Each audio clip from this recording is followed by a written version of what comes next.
नमस्कार। जैसा कि आप लोग जानते हैं कि हम एक नया टॉपिक लेकर के आते हैं हर दिन, ठीक है। और आज हम लोग लाए हैं topic a little fish in a small pond. A little fish in a small pond यानी एक छोटा सा मछली और एक छोटा सा तालाब। एक छोटा सा मछली और एक छोटा सा तालाब। और ध्यान दीजिएगा, ये तो मेरा टॉपिक है भैया बनाया हुआ, लेकिन असली आज हम क्या करने वाले हैं, एनसीईआरटी एट योर फिंगरटिप्स या एनसीईआरटी से 12th के किस चैप्टर का हम आज टॉपिक लिए हैं, तो ध्यान से सुनिएगा। रिप्रोडक्टिव हेल्थ का जो लास्ट टॉपिक है एमिनो सेंटेसिस एक अच्छा टॉपिक है, बहुत ही अच्छा टॉपिक है। इससे हम क्या समझेंगे आज, इससे बच्चा लोग हम ये समझेंगे कि एमिनो सेंटेसिस पहले होता क्या है। और एमिनो सेंटेसिस जैसे ही समझ लेंगे, उसके बाद जैसे आप लोग को पता ही है कि हम जो है सिर्फ पढ़ाते ही नहीं है, पढ़ाने के साथ साथ उसको आपके डेली लाइफ से इंटर रिलेटेड करके पढ़ा देते हैं, है ना। इससे होता क्या है कि आप कभी भूल नहीं पाएंगे और आपके माइंड में हमेशा उस थॉट का एक तरीके से बोल सकते हैं रेगुलेशन चलता ही रहेगा। तो चलिए आते हैं, शुरू करते हैं, है ना। तो ध्यान से देखिएगा, a little fish in a small pond. A little fish in a small pond. देखिए, समझिए अच्छे से, देखिए बच्चा लोग, देखो ये पॉन्ड है, एक लिटिल पॉन्ड है, एक छोटा सा तालाब है और इसमें एक मछली देख रहे होगे तुम लोग, एक मछली देख रहे हो ना, समझना अच्छे से। अब ये जो मछली पॉन्ड में आया होगा या आया है, तो ध्यान से समझिएगा आप लोग, इसमें जूप्लैंक्टॉन्स और फाइटोप्लैंक्टॉन्स भी होंगे, जूप्लैंक्टॉन्स और फाइटोप्लैंक्टॉन्स भी होंगे, यानी स्मॉल एक तरीके से बोल देते हैं, जीव भी होंगे, है ना, जिसको एनिमल्स कैटेगरी में रखेंगे। और स्मॉल प्लांट्स भी होंगे, वाटरी प्लांट्स होंगे, जिसको हम लोग क्या बोलेंगे, फाइटोप्लैंक्टॉन्स, क्या ना, समझिएगा अच्छे से, ठीक है। और उसके इर्द गिर्द जो है एनवायरमेंट में बहुत सारा एक तरीके से बोल सकते हैं प्लांट्स भी होगा, टेरेस्ट्रियल प्लांट्स भी होगा, है ना, उसके इर्द गिर्द, है ना, इकोसिस्टम जिससे जनरेट होता है, बनता है, ठीक है। और हिंदी माइथोलॉजी को देखे, अगर हिंदी या हिंदू माइथोलॉजी को देखे, ठीक है, तो उसमें हम देखते हैं, अच्छे से सुनिएगा, उसमें हम क्या देखते हैं बच्चा लोग, कि जो हम लोग का पहला अवतार था, यानी कि मनुष्य का इस धरती पे जब अवतरण हुआ, तो उसका पहला अवतार मत्स्य, मछली, मीन आकार था। कौन सा आकार, कौन सा एक तरीके से बोल सकते हैं, उसका जो अवतरण हुआ था पहला रूप, वो मछली वाला था। कौन था, मछली वाला। और इसी से रिलेटेड आज हम लोग पढ़ेंगे बच्चा लोग कि कैसे मानव में जो सबसे पहले अगर स्ट्रक्चर तैयार होता है जाइगोट से, भ्रूण से, तो वो मछली के आकार का होता है ना, और उससे धीरे धीरे कन्वर्ट हो गए पूरे ह्यूमन बीइंग वाला बॉडी में, कैसे हम लोग कन्वर्ट हो जाते हैं। तो आज एक अच्छे टॉपिक को हम लोग कवर करने वाले हैं, तो हम लोग मेरे साथ बने रहिए और इतना मजा आएगा आज कि आप लोग बोलिए कि वाह क्या क्लास है, ठीक है। तो ध्यान से रहिएगा, मेरे साथ ही रहिएगा। देखिए, एमिनोसेंटेसिस, जैसे आप लोग पढ़े होंगे बच्चा लोग, फोटोसिंथेसिस, क्या पढ़ेंगे, फोटोसिंथेसिस। तो फोटोसिंथेसिस मतलब क्या पढ़े थे, फोटो मतलब रिलेटेड टू लाइट, सिंथेसिस मतलब टू कंबाइन, यानी लाइट के कॉम्बिनेशन से जो भी मटेरियल हम तैयार किए, जो भी कोई केमिकल सब्सटेंस हम तैयार किए हैं, ठीक है ना, तो वह किसके मदद से, लाइट के मदद से, प्रकाश के मदद से, है ना।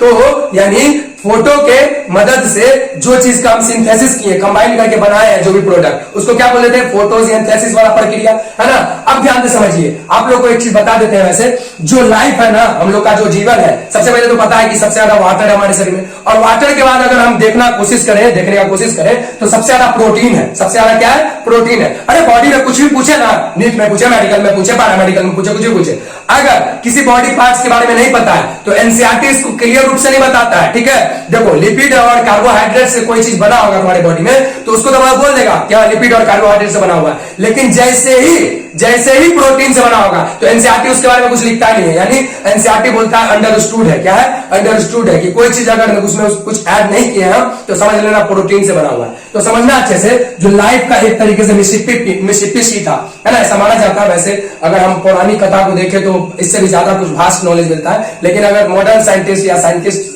यानी बोल सकते हैं 18th और 19th सेंचुरी को देखें, जो साइंस का एक तरीके से बहुत ज्यादा अच्छे तरीके से जो है एक तरीके से बहुत ज्यादा डेवलपमेंट होना शुरू हुआ, तो उसके मुताबिक अगर देखा जाए तो मिसिसिपी सी में जो ऑर्गेनिक कंपाउंड था आपस में आकर के मतलब एक तरीके से कंबाइंड हुआ और वहां पर लाइफ जनरेट हुआ, यानी वाटर में, सबसे पहले पानी में। और ध्यान देना कि वहां पे एमिनो एसिड, यानी कि प्रोटीन का सबसे सिंपलेस्ट फॉर्म एमिनो एसिड, एक तरीके से बोल सकते हैं लाइफ का ही बेस बोल सकते हैं एक तरीके से, है ना। यानी कि ये जो एमिनो एसिड है, प्रोटीन है, एक तरीके से बोल सकते हैं इसका बहुत ज्यादा उत्तरदायित्व है। अब धीरे धीरे आगे जाइएगा, ग्रेजुएशन में जाइएगा, एमएससी करिएगा, तो अच्छे तरीके से आप समझ पाइएगा, है ना।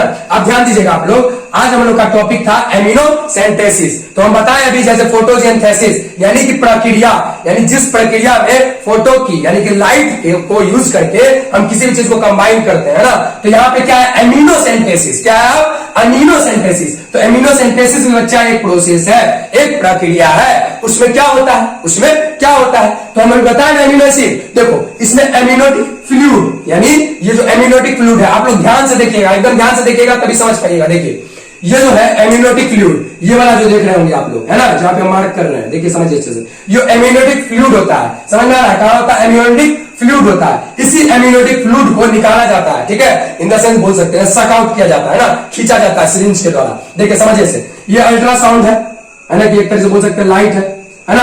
अल्ट्रा मतलब क्या होता है, बियॉन्ड, यानी कि साउंड से बियॉन्ड, यानी कि साउंड से भी परे, है ना, अल्ट्रासाउंड, है ना, बियॉन्ड। अब ध्यान दे देना, सिरिंज क्या है यहाँ पे, सिरिंज क्या है यहाँ पे, सिरिंज, है ना, यहाँ पे सिरिंज है, यानी अल्ट्रासाउंड से इसको देखा और कहां पर एक तरीके से बोल सकते हैं एमिनोटिक फ्लूइड का स्थान है, वहां पर से क्या सक आउट किया सिरिंज के द्वारा एमिनोटिक फ्लूइड। ये देखो इसमें एमिनोटिक फ्लूइड भरा हुआ है, और इसको इससे से भी कंबाइन करके देख सकते हो कि मान लो ये मछली है, ये मछली जिंदा रह रहा है किस किस पे, यानी मान लो एमिनोटिक फ्लूइड, इसको समझ लो, यहाँ पे जितना भी एक तरीके से वाटरी है उसको समझ लो एमिनोटिक फ्लूइड, और उसी में सब कुछ है, यानी कि न्यूट्रिएंट्स भी है, यानी कि जो भी फिश को जिंदा रहने के लिए अनिवार्य है वो सब कुछ इसमें मौजूद है। सेम टू सेम एनिमल्स में, यानी कि जब हम आ जाते हैं गर्भवती महिला के वोम्ब में, एक तरह से गर्भ में, ठीक है, तो गर्भ के अंदर वाला कुछ ऐसा स्ट्रक्चर दिखेगा तुमको, ऐसा स्ट्रक्चर दिखेगा, ध्यान से मेरे साथ रहना और एक एक कॉन्सेप्ट समझोगे तुम, ठीक है, ध्यान देना। सिरिंज और ये अल्ट्रासाउंड हुआ, सिरिंज से जो है एमिनोटिक फ्लूइड निकला, जैसे समझ लो ये वाला पार्ट, ठीक है, और एमिनोटिक फ्लूइड निकाल करके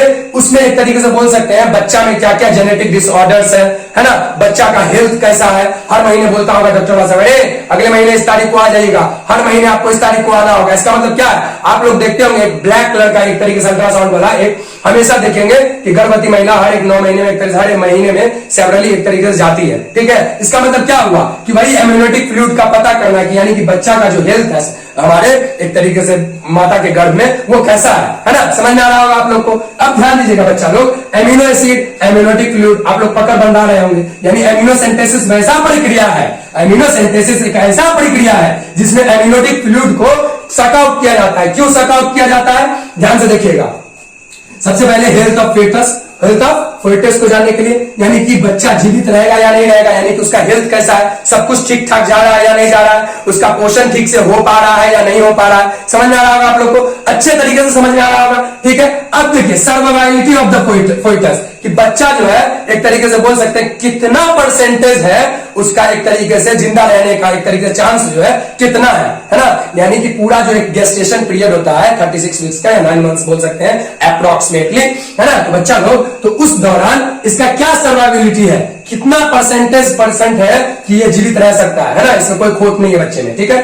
और दूसरा चीज हम बोले जेनेटिक डिसऑर्डर, क्या बोले, जेनेटिक डिसऑर्डर, समझना इसमें, ये जो एमिनोटिक फ्लूइड देख रहे हो इसमें बच्चा का जितना भी जरूरत वाला पोषक तत्व है, ध्यान से सुनना, यानी बच्चा को एक तरह से प्लेसेंटा से जो जाएगा तो जाएगा ही, यानी कहने का मतलब प्लेसेंटा जो है ये जो न्यूट्रिशन देगा वो तो देगा ही, पोषक तत्व देगा जो देगा ही, लेकिन एमिनोटिक फ्लूइड भी बहुत मायने रखता है, ये पूरा का पूरा इंफॉर्मेशन रखता है एक फोइटस यानी भ्रूण, या बोल सकते हैं एक तरीके से शिशु, यानी कि गर्भ में जो शिशु है उसके बारे में एक एक नॉलेज रखता है एमिनोटिक फ्लूइड, है ना। तो आप लोग बने रहिए, बहुत अच्छे तरीके से समझने वाले हैं हम लोग। देखिए तो ये एमिनोटिक फ्लूइड बना हुआ है, सिरिंज के द्वारा एमिनोटिक फ्लूइड निकला, एमिनोटिक फ्लूइड जैसे निकला तो पहला चीज हम पता किए कि बच्चा का कितना परसेंटेज, यानी कि कितना परसेंटेज चांस है कि वो एक तरीके से सर्वाइव कर पाएगा, यानी पूरा एक तरीके से गेस्टेशन पीरियड, यानी धरती पे आ पाएगा, डायरेक्ट समझो ना, धरती पे आ पाएगा या नहीं आ पाएगा। हेल्थ ऑफ फोइटस, क्या बोले, health of foetus, health of foetus कैसा, यानी जो घर में शिशु है उसका एक तरीके से स्वास्थ्य कैसा है। बार बार रिपीट इसलिए कर रहे हैं क्योंकि अब जो हम बताने वाले हैं उतना कॉम्प्लिकेटेड हो जाएगा, इसलिए ध्यान से सुनना। अब देखो समझो अच्छे से, ये वाला जो देख रहे हो एम्ब्रायो, यानी यूटेरस देख रहे हो, यूटेरस है ना, और ये एम्ब्रायो है ना, समझो अच्छे से, एम्ब्रायो है, और ये जो देख रहे हो यूटेरस देख रहे हो तुम, ये जो यूटेरस का भीतरी दीवार है, क्या है, भीतरी दीवार है। घड़ा सोचो, एग्जांपल लो, घड़ा सोचो, घड़ा के अंदर वाला जो वाल है ना, घड़ा के अंदर वाला जो वाल है बच्चा, घड़ा के अंदर वाला जो वाल है उसी से बच्चा का जो एक तरीके से गर्भनाल, जिसको अम्बिलिकल कोड बोलते हैं, क्या बोलते हैं, अम्बिलिकल कोड, गर्भनाल, है ना, उसी से न्यूट्रिएंट्स, उसी से क्या होगा बच्चा लोग को न्यूट्रिएंट्स प्राप्त होता है, गैसेस का एक्सचेंज होता है उसी से, गैसेस का एक्सचेंज होता है, और बच्चा जो मलमूत्र या मल त्याग करता है उसी के द्वारा एक तरीके से बोल सकते हैं माता के, एक तरीके से बोल देते हैं ब्लड में जाता है, या बोल सकते हैं उसी से माता के द्वारा ही इसका सब कुछ होता है। एक एक चीज के लिए डिपेंडेबल है बच्चा, किस पे? माता पे, यानी कि माता के बॉडी पे। समझ लीजिएगा अच्छे से। तो न्यूट्रिएंट्स का आदान प्रदान, गैसेस का आदान प्रदान, और जो वेस्ट मटेरियल बनेगा यही अम्बिलिकल कोर्ड के द्वारा, यही गर्भनाल के द्वारा वो कहां जाएगा बच्चा लोग? प्लेसेंटा। समझ में आ रहा है? और प्लेसेंटा से जो यूजफुल सब्सटेंसेस है ना, अब एग्जांपल ले लो ना यार, नाक से थोड़ी सांस लेगा बच्चा, अरे नाक से थोड़ी सांस लेगा गर्भ में, तो वो कहां से सांस लेगा? सिंपल सी बात है, यानी गैसेस का एक्सचेंज कहां होगा? उसको जिंदा रहने के लिए O2 चाहिए, और CO2 बाहर निकालेगा, कहां से निकालेगा? तो वो गर्भ से, यानी कि जो एक तरीके से नाभि होता है उसी से होता है। और ध्यान से सुनिएगा, जिसका देखिएगा एक तरीके से नाभि से, एक तरीके से जिसका सांस, यानी कि जिसका सांस गहरा है, ध्यान से समझिए, जब भी आपको घबराहट होगा तो आप जब एक तरीके से गहरा सांस लेंगे तो आपको नाभि के पास स्पंदन महसूस होता है। वो स्पंदन, वो एक तरीके से सिम्टम है, वो एक चिन्ह है कि भैया तुम्हारा जो सबसे पहला कनेक्शन है भगवान के साथ वो इसी नाभि से जुड़ा था। समझ में आ रहा है? यहाँ पे आपको स्पंदन मिलेगा, यानी एक तरीके से बोल सकते हैं 1.2 मिलीमीटर अगर नीचे जाइएगा नाभि के, वहां पे टच करिएगा और सांस गहरा लीजिएगा तो वहां पर आपको एक तरीके से मूवमेंट दिखेगा, स्पंदन दिखेगा। चलिए फिलोसफिकल था, लेकिन इसमें समझा रहे हैं तो हम सब चीज समझा सकते हैं, सिंपल सी बात है। मेरे पे एक चीज लोड नहीं है। क्या लोड नहीं है? कि हम मेडिकल के टीचर नहीं है, सबसे बड़ी बात। और दूसरा लोड क्या है कि हम जो पढ़ाएंगे वो किसी भी एग्जाम के प्रोस्पेक्टस से सही होगा, लेकिन किसी भी एग्जाम के दृष्टिकोण से वहां पे जाके लिमिटेड नहीं हो जाएगा। आप मेरे नॉलेज को अनलिमिटेड ही समझिए, ठीक है? चलिए आप ध्यान दीजिएगा, सिरिंज समझे, अल्ट्रासाउंड ये किया, सिरिंज निकाला, ठीक है, एम्नियोटिक फ्लूइड समझ गए, सर्विक्स वेगिना पिछले क्लास में पढ़ाया है। अब पिछला क्लास क्लियर नहीं है तो इस क्लास में समझ में हम सब कुछ समझा देंगे, लेकिन क्लैरिटी से समझना चाहते हो तो पिछले क्लास को देखो। पिछले क्लास में हम 3 क्लास ले चुके हैं, ठीक है?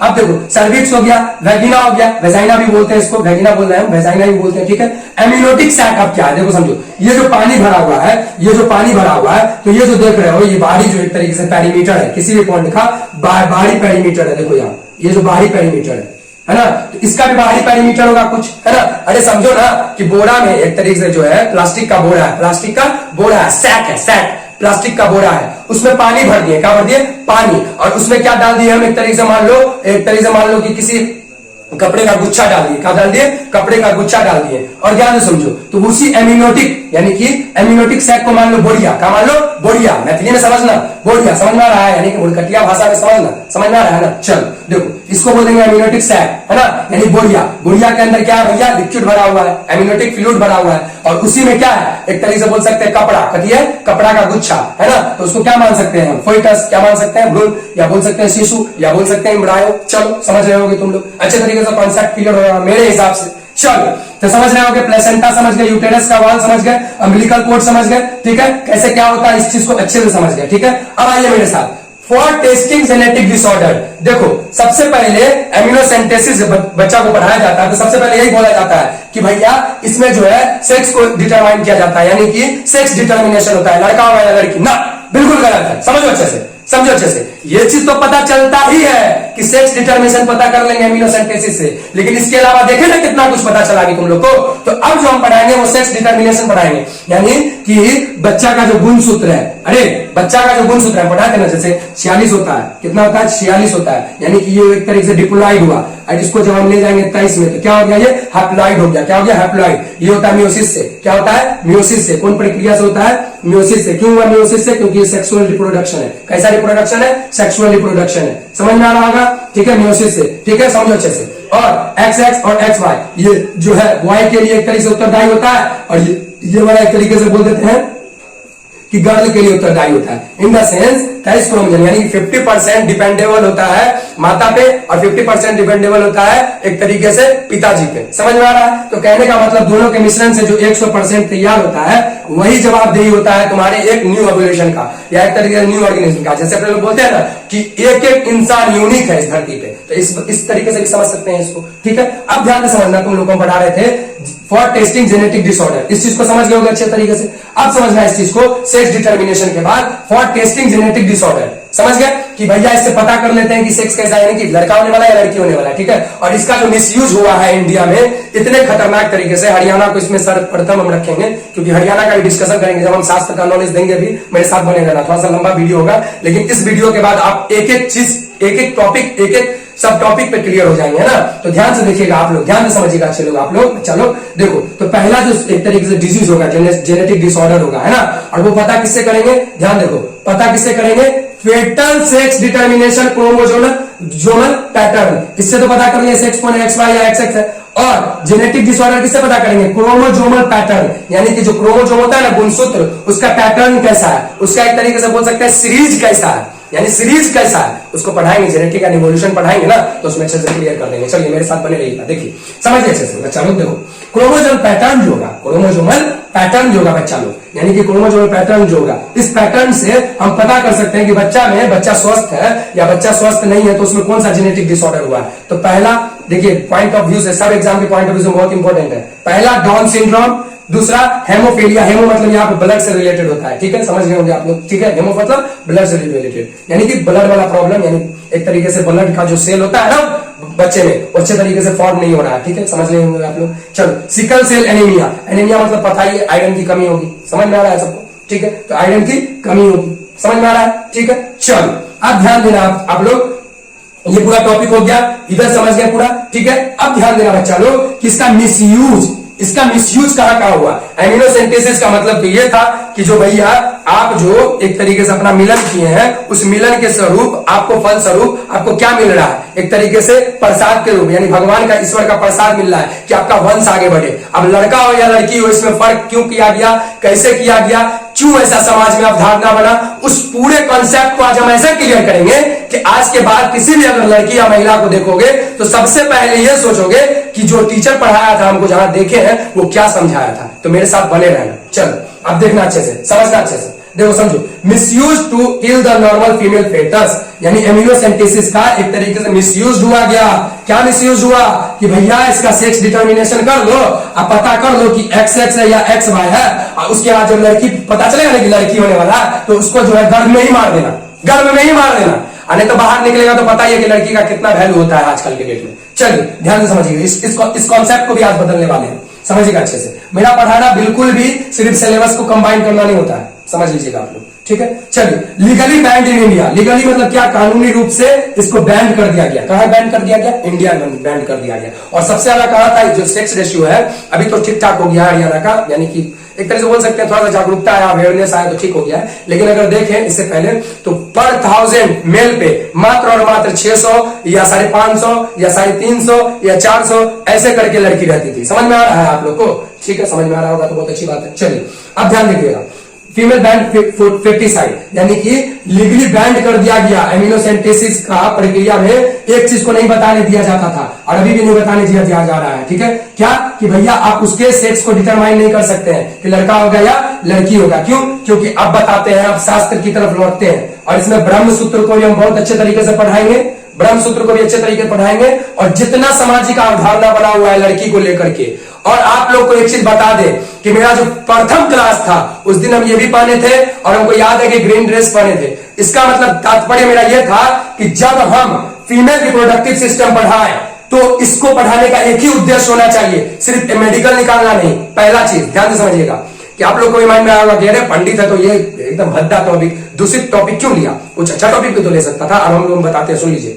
अगर ये टॉपिक नहीं ना पढ़ोगे, फीमेल रिप्रोडक्टिव सिस्टम नहीं ना पढ़ोगे, अपने माता के गर्भ में तुम्हारा फर्स्ट एक तरीके से जो अवतरण हुआ उसको नहीं ना समझोगे, जिंदगी में एक एक चीज में तुम गलत होगे। समझ रहे हो, जिंदगी में एक एक चीज में गलत रहोगे।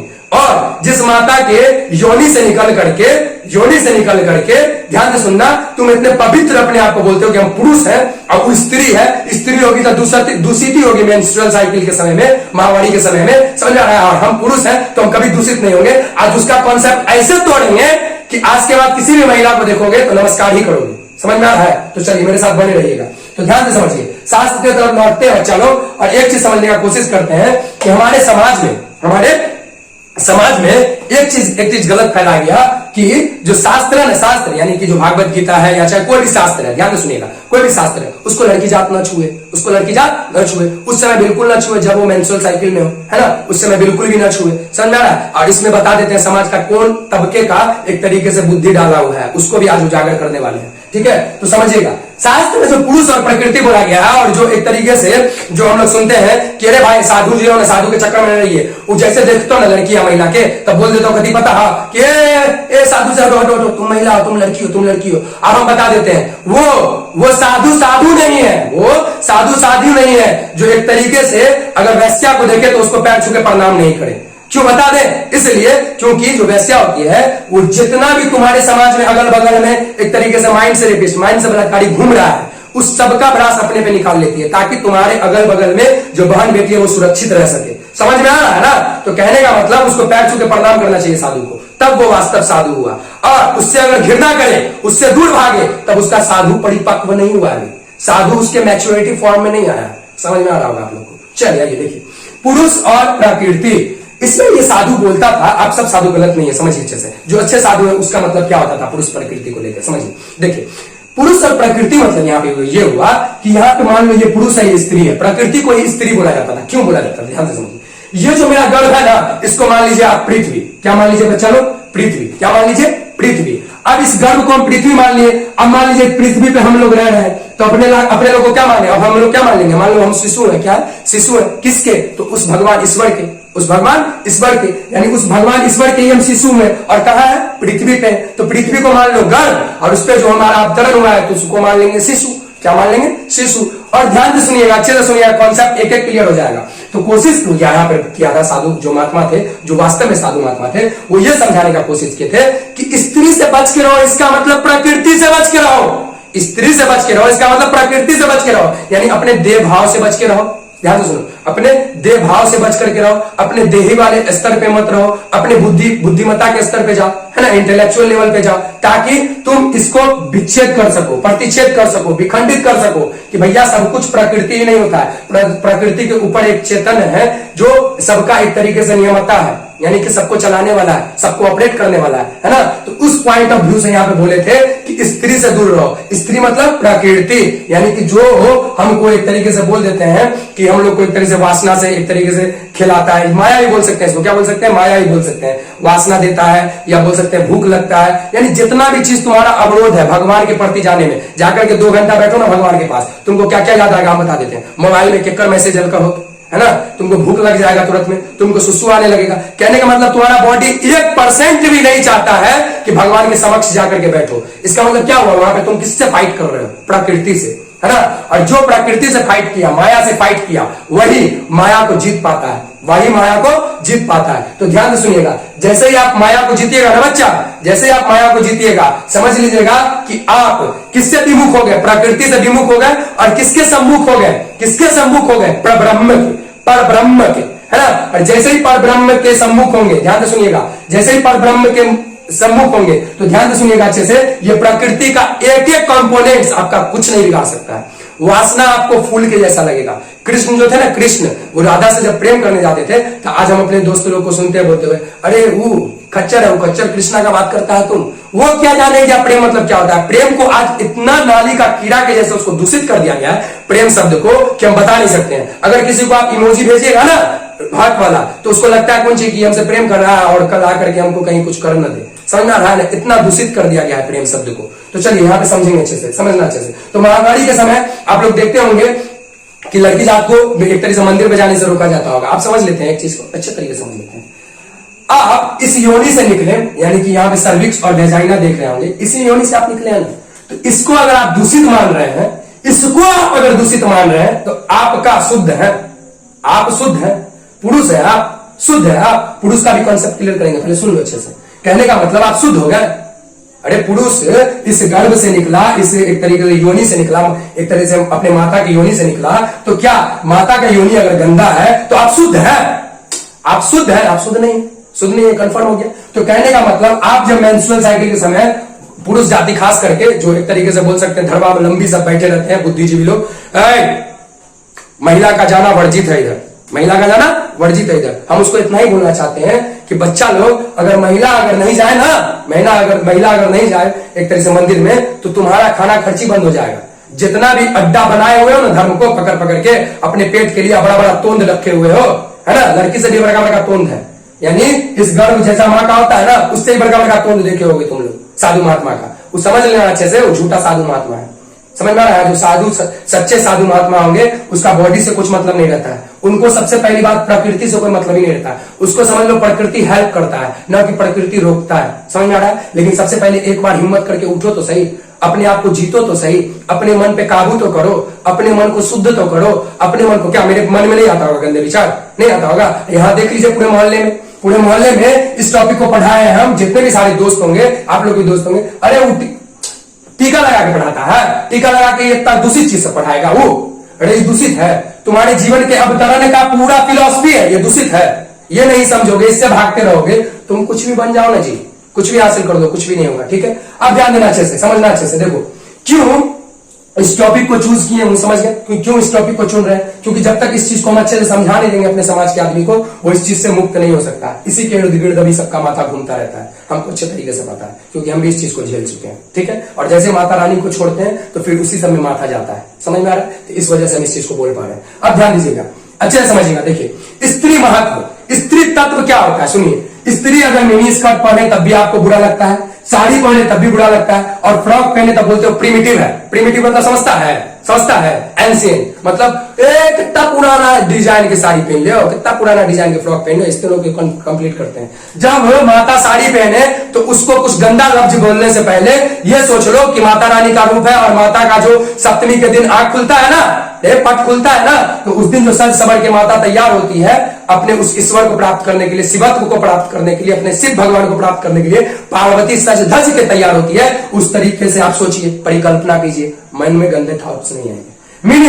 मिनी स्कर्ट जब पहनती है तो ये समझिए कि आपका जितना भी सारा वासना है ना, वो एक तरीके से दिखा दे रही है आपको कि लो इस शरीर में कुछ नहीं लगा हुआ है, लो देख लो। तो कहने का मतलब ये हुआ कि आपका वो हेल्प कर रही है प्रकृति से उठाने के लिए। जितने भी मानव है, जितने भी पुरुष है, पुरुष मतलब समझाते हैं, भी समझ में आ रहा है? तो मिनी स्कर्ट जितना भी एक तरह से पहने तो उस वक्त ये सोचिए कि वो तुमको दिखा इसलिए रही है क्योंकि, ध्यान से सुनो, तुम इस चीज से मुक्त हो पाओ और तुमको ऐसा लगे कि ये सब कुछ भी नहीं है, ये सब कुछ भी नहीं है। अब ध्यान से समझना, फ्रॉक पहने तो ये समझ लेना कि अभी जो है वो एक तरीके से तुम्हारी बहन है। क्या है? बहन है, और बहन है, और वो एक तरीके से तुम्हारे पास अगर आ रही है तो वो प्रेम चाह रही है। समझ में आ रहा है? प्रेम चाह रही है, तुम उसको विद्या दो, नॉलेज दो, ज्ञान दो। क्यों दूषित विचार आएगा तुम्हारे माथा में, समझना अच्छे से। अगर आता भी है तो वो थाउट एक तरीके से बोल सकते हैं बहते पानी के जैसे होगा, आएगा और जाएगा, आएगा और जाएगा, उसको रोको मत तुम। ठीक है, समझ गए स्त्रियों को? अब समझना, स्त्री को भी हम इतना कुछ तारीफ कर दिए तो स्त्री के बारे में एक चीज बता देते हैं। अभी स्त्री तत्व खो गया, स्त्री तत्व खो गया। मॉडर्नाइजेशन की वजह से, वेस्टर्नाइजेशन की वजह से हम किसी भी घर में स्त्री तत्व को नहीं देख रहे हैं। तत्व बोल रहे हैं, स्त्री नहीं, तत्व बोल रहे हैं। स्त्री तत्व खो गया।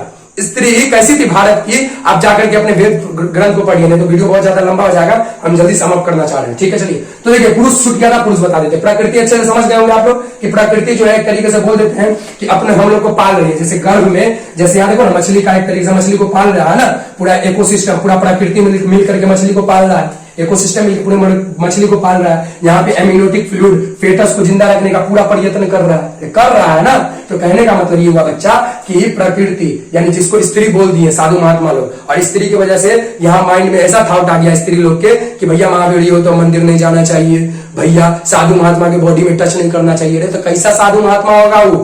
कैसा साधु महात्मा होगा जो माँ को छूने से, माँ का स्पर्श से दूषित हो रहा है? तो कैसा साधु महात्मा होगा वो? साधु महात्मा हो ही नहीं सकता है। अगर साधु महात्मा है तो प्रसव पीड़ा को सह के देखे। अरे प्रसव पीड़ा को सह को देखे, कम से कम 227 या उससे प्लस बोन्स, उससे प्लस जितना हड्डी टूटता है ना, उससे ज्यादा दर्द होता है प्रसव पीड़ा में। सह के देखो, सब समझ में आएगा पुरुष किसको बोलते हैं। अब हम समझा देते पुरुष किसको बोलते थे, समझ लीजिए अच्छे से। पृथ्वी पे आने के बाद आप खाना पीना खाते गए, नॉलेज गेन करते गए, और जब को आपको लगा कि सब कुछ प्राप्त करने के बाद अभी भी खुशी नहीं है, अभी भी खुशी नहीं है, तब आप एक चीज के खोज में निकले। किस खोज में निकले? परम तत्व के खोज में निकले। परम तत्व के खोज में निकले, उस खोज में निकले जिसको पाने के बाद कुछ भी शेष नहीं रह जाता है, कुछ भी शेष नहीं रह जाता है। यानी जब वो दुनिया ही वही है तो दुनिया से फिर तुम कुछ नहीं मांग पाओगे। ठीक है, तो उसी को पुरुषत्व बोलते हैं, यानी बोल देते हैं पुरुष। क्या बोल देते हैं? पुरुष। यानी तुममें किसको जानने की इच्छा उत्पन्न हुई? किसको जानने की इच्छा उत्पन्न हुई? ब्रह्म को। किसको? ब्रह्म को। और समझना बच्चा, इसी से जब ऊपर उठ जाते हैं, इसी प्रकृति माया से ऊपर उठ जाते हैं। और ध्यान से, ऊपर उठना मतलब ऐसे ऊपर उठना नहीं, मन के लेवल पे मन को जीतो, मन को हरा दो। मन को अगर एक बार हरा दिए, मेरा बात मानो, मन को अगर तुम एक बार बीट कर दिए, मन का औकात नहीं है कि माया, देखो माया उसी का शक्ति है, किसका शक्ति है? कृष्ण का ही माया है, समझा रहा है? कृष्ण का ही माया है। तो माया को जीतने के बाद जैसे कृष्ण के सामने सम्मुख होगी ना, तो माया तुम्हारा दोस्त बन जाएगा। अगर लड़की को देखोगे ना, तो तुमको उसमें देवी नजर आएगी, अरे माँ काली नजर आएगी, माँ दुर्गा नजर आएगी, समझा रहा? अगर नहीं भी नजर आएगी, हमको भी कभी कभी नजर नहीं आता है, कहने का मतलब दूषित रहता है विचार। तो कहने का मतलब थोड़ा सा माइंड को रिकैप करते हैं कि क्या सोच रहे हैं, कहां जा रहे हैं, तो तुरंत याद आता है, ओ हम किससे विमुख हो गए थे? किससे विमुख हो गए थे? परम तत्व ब्रह्म से। ठीक है, समझिएगा अच्छे से। देखिए, इस सब से विमुख होने पर, यानी जितना भी माया है, जितना भी एक तरीके से बोल देते हैं माया से एक तरीके से पूरा पृथ्वी बना हुआ है, उससे जैसे विमुख होंगे ना, तो ब्रह्म सूक्त का एक बहुत अच्छा तरीके से श्लोक है, अच्छे से सुनना, अच्छे से सुनना। अस्मृतिश्च, अस्मृतिश्च, यानी जब आपका आखिरी क्षण होगा इस पृथ्वी पे, जब आप इस पृथ्वी को छोड़ रहे होंगे और अपने परम धाम को जा रहे होंगे, उस समय अगर आपको सिर्फ इतना याद है कि यहां पर हम सिर्फ खेल करने आए थे, एक तरीके से बोल रहे हैं यहां पर हम अपना एक तरीके से रंगमंच पे अपना एक तरीके से जोकर के जैसे अपना खेल नाच करने आ रहे थे, ऐसे ऐसे खेल नाच करने आ रहे थे, ये चीज अगर हमको समझ में आ गया और लास्ट समय में अगर इस माया से आसक्त नहीं रहे, तो इस माया से जैसे ही आसक्त नहीं रहेंगे, तब हम कहां जाएंगे? ब्रह्मलोक, जहां पर कृष्ण का धाम है। वहां सूरज चांद से उजाला और अंधियारा नहीं होता है, वहां श्री कृष्ण ही काफी है सब कुछ करने के लिए। ठीक है, तो नमस्कार। आज से आप लोग कोशिश करिएगा कि जो माता बहनें हैं समाज में, कोशिश करिएगा, आप ही का जिम्मेवारी है। पहले समझिए, पहले समझिए, देखिए ध्यान से। अगर ज्यादा अगर प्रॉब्लम है तो पहले के समय में बचपन में शादी इसलिए करवा दिया जाता था क्योंकि हम लोग क्या हो सके उस चीज को जान ले, है ना। जिस वासना के पीछे पागल होते हैं कि नौकरी करबे, नौकरी नहीं करबे, बिया के ना होते, बिया नहीं करबे कि ना घर द्वार बनेबे कि ना एसी में रखबे, ये सब जितना भी परेशानी है बच्चा लोग सुन लेना अच्छे से। इसको तभी तुम बीट कर सकते हो जब मीरा को पढ़ो, मीरा के जीवनी को पढ़ो, है ना। मीरा जो थी, ध्यान से सुन लेना, जो राधा को महसूस नहीं हुआ होगा, जो एक तरीके से बोल सकते हैं रुक्मणी को महसूस नहीं हुआ होगा, वो प्रेम मीरा को मिला। क्यों मिला? क्योंकि ये वैराग्य में जली थी, वैराग्य में जली थी। न उसको राग था न द्वेष था, वैराग्य, न रस था न रस था न द्वेष था, न रस था न द्वेष था किसी से। तो समझ लेना, तब जाकर के वो मीरा बनी थी, तब जाकर के वो मीरा बनी थी। बच्चा लोगों, मेरा सिर्फ इतना ही कहना है कि दूषित विचार सब में आते हैं, समझ में आ रहा है ना, लेकिन इसको बीट करो। जैसे इसको बीट करोगे ना, तुम दुनिया के सबसे शक्तिशाली बन जाओगे, पैसों में नहीं, मन से, बुद्धि से। ठीक है, तो नमस्कार। आज का क्लास समाप्त होता है। आप लोग को अगर अच्छा लगा हो तो इस चैनल को सब्सक्राइब कर दीजिएगा।